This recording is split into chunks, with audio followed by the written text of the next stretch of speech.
Hola hija, no solo porque sea tu cumpleaños, este día es especial. Qué bueno que pudiéramos vivir todos los días en forma especial, puesto que así son. Realmente todos nuestros días son especiales.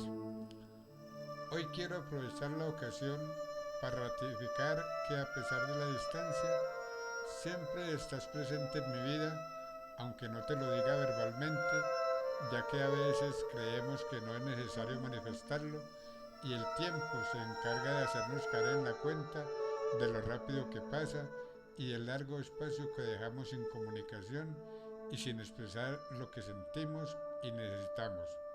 Y caemos en la cuenta cuando llega una fecha especial. No debería ser así, sin embargo así es. No sé cuáles serán tus planes futuros, si los tienes o como la gran mayoría aún no los ha formulado, y sería conveniente hacerlo ahora.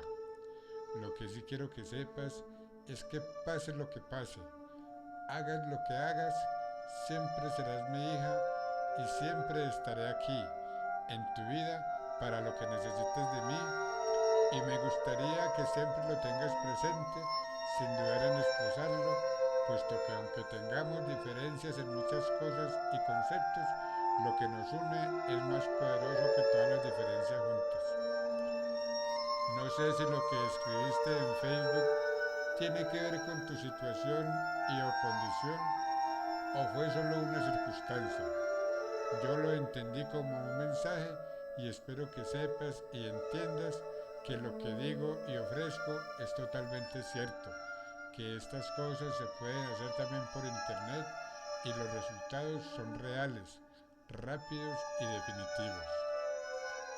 Te deseo no solo un día de feliz cumpleaños, sino que todos los días logres al menos una parte de la felicidad esperada. Considera esta fecha como un renacimiento y emprende una nueva vida. Te amo.